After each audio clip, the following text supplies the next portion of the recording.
រឿងបុរសកំសត់និងគ្រាប់ពូជមាសនៅក្នុងភូមិតូចមួយឆ្ងាយពីទីក្រុងមានបុរសម្នាក់ឈ្មោះលោកពូរិនគាត់ជាមនុស្សស្លូតបូតហើយឧស្សាហ៍ព្យាយាមណាស់ប៉ុន្តែជីវភាពរបស់គាត់ក្រីក្រលំបាកខ្លាំង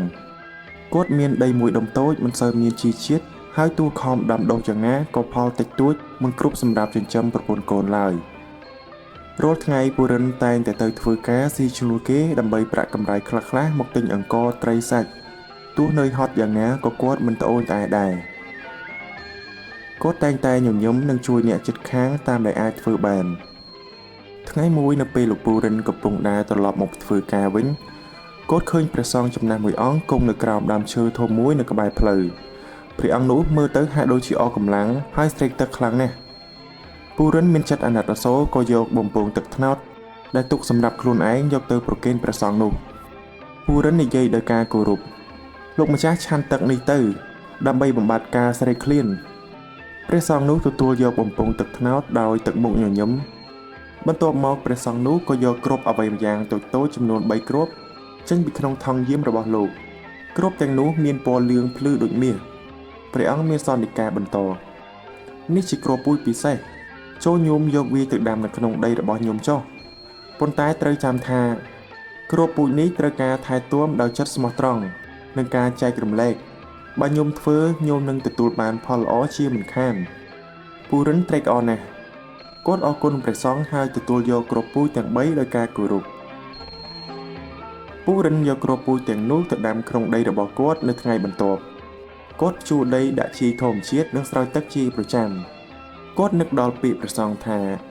ត្រូវការថែទាំដោយចិត្តស្មោះត្រង់និងការចែករំលែកមិនយូរប៉ុន្មានគ្រាប់ពូជទាំងនោះក៏ដុះពន្លកឡើងវាជារុក្ខជាតិម្យ៉ាងដែលពូរិនមិនដែលឃើញពីមុនមកសោះវាលូតលាស់យ៉ាងឆាប់រហ័សហើយមានស្លឹកពណ៌បៃតងខ្ចីគួរឲ្យចង់កយគុណនៅពេលរុក្ខជាតិនោះចេញផ្លែរបស់វាមានពណ៌លឿងឆ្អិនឆ្អៅដូចមាសពិតៗហើយមានទំហំប៉ុនផ្លែក្រូចថ្លុងពូរិននិងប្រពន្ធកូនរបស់គាត់ភ្ញាក់ផ្អើលយ៉ាងខ្លាំងគាត់បេះផ្លែមួយយកមកពុះមើលខាងក្នុងនោះមានគ្រាប់តូចៗពណ៌លឿងដូចជាមាសទៀតហើយសាច់របស់វាមានរសជាតិផ្អែមឆ្ងាញ់ពិសាក្រៃលែងដំណឹងអំពីផ្លែឈើមាសរបស់ពូរិនល្បីសុសសាយពេញភូមិ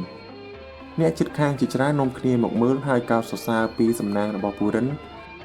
នឹកឃើញពីរបស់ព្រះសង្ឃថាការចែករំលែកគាត់មិនកំណាញ់នោះទេគាត់បេះផ្លែឈើមាសទាំងនោះចែកចាយដល់អ្នកជិតខាងក្រីក្រដូចគាត់អ្នកណាមកសុំគាត់តែងតែឲ្យដោយមិនគិតថ្លៃគាត់ក៏យកគ្រាប់របស់វាទៅចែកអ្នកភូមិដទៃទៀតដើម្បីឲ្យពួកគេអាចដាំដែរចម្លែកណាស់កាលណាពូរិនចែករំលែកកាន់តែច្រើនដើមឈើមាសរបស់គាត់កាន់តែចេញផ្លែច្រើនឡើងផ្លែវាកាន់តែធំហើយមានរសជាតិកាន់តែឆ្ងាញ់មិនយូរប៉ុន្មានជីវភាពរបស់ពូរិនក៏ធូរធារឡើងគាត់មានលទ្ធភាពសង់ផ្ទះថ្មីសមរម្យហើយកូនរបស់គាត់ក៏បានទៅរៀនសូត្រនឹងគេដែរអ្នកភូមិផ្សេងទៀតដែលទទួលគ្រាប់ពូជពីពូរិនក៏ដាំដុះវាដែរអ្នកខ្លះដែលមានចិត្តល្អហើយចេះចែករំលែកដោយពូរិនដើមឈើរបស់ពួកគេក៏ចេញផ្លែល្អដែរ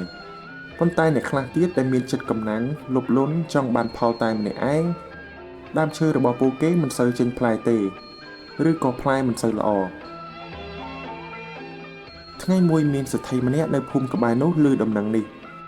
សេដ្ឋីនោះជាមនុស្សមានចិត្តលោភលន់ហើយចូលចិត្តប្រមូលទ្រព្យសម្បត្តិតែម្នាក់ឯងគាត់ឲ្យកូនចៅទៅសុំគ្រាប់ពូជពីពូរិន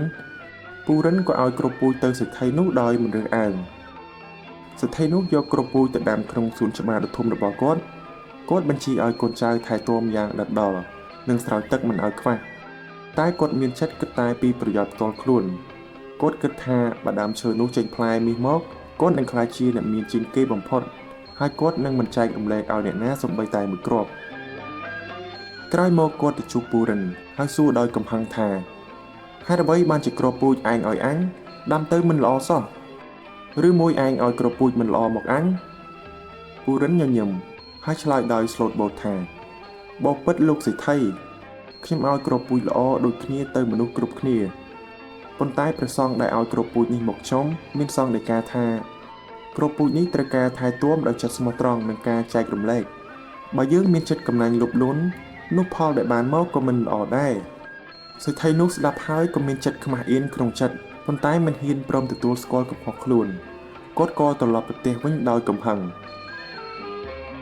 ចំណែកឯពូរិនវិញគាត់នៅតែបន្តរស់នៅដោយភាពសាមញ្ញហើយចេះចែករំលែកដល់អ្នកដទៃជានិច្ចភូមិរបស់គាត់កាន់តែសម្បូរសប្បាយឡើងដោយសារតែផ្លែឈើមាសនិងទឹកចិត្តសប្បុរសរបស់អ្នកភូមិពួកគេរស់នៅដោយសន្តិភាពនិងចេះជួយគ្នាទៅវិញទៅមក